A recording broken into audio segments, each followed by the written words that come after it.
my brothers and sisters, it's been a very long time since we've been here broadcasting and giving you some wonderful uplifting videos. My name is Chrissy B. Motep, some people just call me Chrissy B, and I'm here to speak about the great drummer from Jamaica, Sly Dunbar. But before I go on, if this is your first time watching us, Chrissy B. Motep, please subscribe to the channel. For the regulars, you know what to do, you know how we roll, you know, like the videos, share them, leave your comments down below the videos, and so on. There's going to be some good things coming your way, my brothers and sisters. We're about 150 subscribers, so we're building very slowly, but when we get to 1,000, we're going to give away some prizes and so on, and we're going to start doing some live videos as well soon. I need to get some equipment, I need to get some mics and stuff, and when we do that, we're going to go live. But at the moment, we're in the preliminary rounds, as it were, so at the moment, we're kind of like not quite there yet, but we're getting there. Thanks for your support. We've had a few subscribers in the last couple of weeks, so we say thank you and peace and love to all of you. Yeah, we're here to speak about the great Sly Dunbar. This is a very short video, 10-15 minute video, just to thank him for all he's done, because he reached a wonderful landmark of 70 years of age on the 10th of May, which is a few weeks ago. And I just want to speak about him for a few minutes. He's still living. Of course, we lost Robbie, his sidekick, and his mate, his very, very good mate, a few months ago, Robbie Shakespeare. You know, we did a video about Robbie Shakespeare a few weeks ago, paying tribute and homage to him.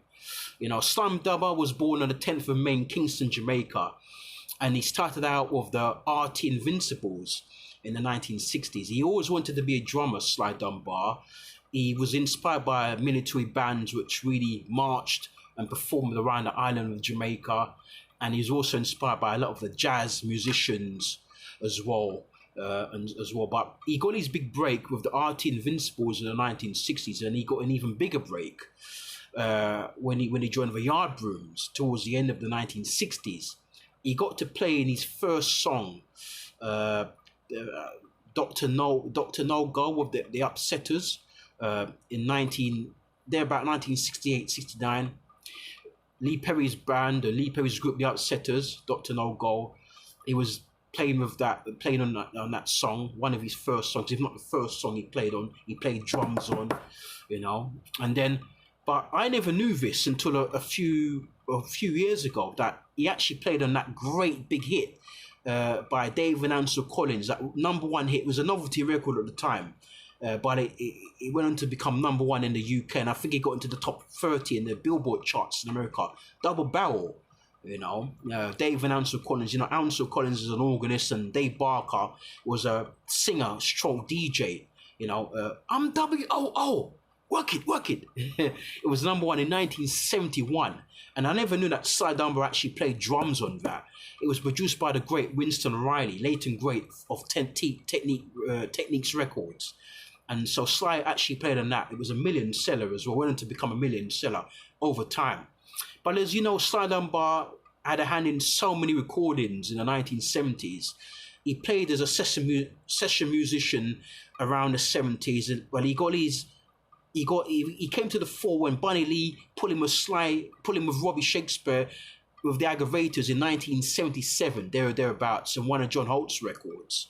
And so him and Robbie for the first time teamed up as part of the Aggravators, which backed many of Bunny Lee's records from 1975 up until about 1978-79.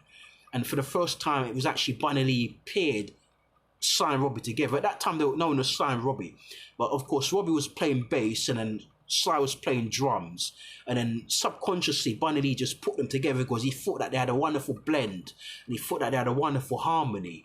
And so for the first time in 1977, thereabouts, Bunny Lee, the great producer who passed away a couple of years ago, put Sly Dunbar with Robbie Shakespeare on the Aggravators in 1977 and one of John Holt's records. But they would have more fame again when they were actually teamed up as the part of the Revolutionaries band at Channel 1 in 1977. Back in many of Joe Gibbs's records, because of course the Revolutionaries, Jojo Hakim, his band at Channel One, because he was a producer at Channel One. Joseph Hakim, but people call him Jojo as a you know, as a short for his Joseph or Jojo. And so Sly Robbie were part of the Revolutionaries band, which made those classic songs at Channel One in the late 70s. Of course, you know, that Channel One sound was really brought on by Sly Dunbar's drumming, because he changed the drumming from out of rockers into steppers. So, you know, that stepping sound was really created by Sly Dunbar in around 1976, 77. I said that they were put together in around 1977. It could have been 1976. But I know that they were actually, the two of them were working in tandem with each other, Sly and Robbie, at Channel One. And so the two of them, of course, Robbie on bass, and then Sly on drums, and coming up with that militant stepper sound, which really were typical of those songs coming out of Jamaica in the late 70s. And of course, they also worked together as part of a professionals band for Joe Gibbs' retirement crescent, when Joe Gibbs had his, because at that time it was Joe Gibbs and Channel One. Those were the two dominant sounds coming out of Jamaica.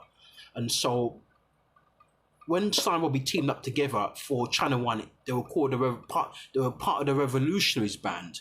And so when they went to work for, of course, Joe Gibbs, they were now part of the professionals band.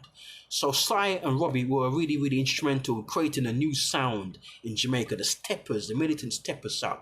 But especially Sly Dunbar's wonderful drumming pattern, which were called militant steppers. So that's why Sly Dunbar has to be revered. And there will come another time, brothers and sisters, when I speak some more about this, because we're pushed for time. I've got to go and do some shopping.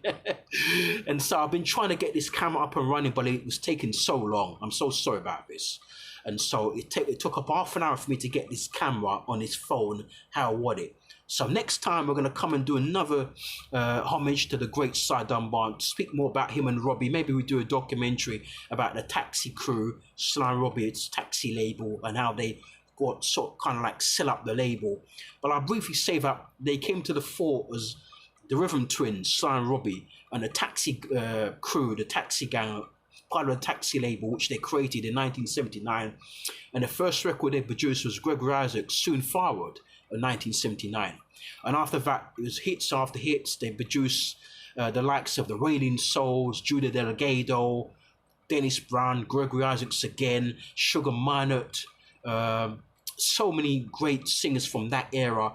You know, I think even the likes of Johnny Osborne recorded for them as well, and some more obscure singers. Barry Brown was on the label, and one day we'll have to go through our steep collection back there and go through some more recordings and some more artists and let you know those great luminaries were actually recorded for the great Taxi label of Sly and Robbie. So brothers and sisters, don't forget to subscribe to our channel here. And as I said, share the videos. Don't forget, if you like the videos, it helps with the algorithms and it enables YouTube to share our videos and to promote our videos, of course. And then we're going to get more likes. And of course, as a result of more likes, more views, and of course, more subscribers. And of course, as I said, when we get to 1,000 subscribers, then we're going to start giving away some prizes. So stay tuned. You can all benefit. One of you out there, or two of you or three of you out there could benefit. Once again, brothers and sisters, I say thank you so much for your support over the last, really it's been the last sort of like 4 years. Even though we've been on this platform for 10 years, I've only really started doing videos for the last 4 years, seriously. So thank you so much, my brothers and sisters. Look after yourselves, and in the coming days, we're going to be doing some more content. We're going to be doing some content on Lee Scratch Perry and on Bunny Wailer and on the rise of dancehall. What is dancehall? We might even do some more videos about dancehall. And we're going to try and do something about dancehall coming very soon. So once again, brothers and sisters, peace out. One love. Adios.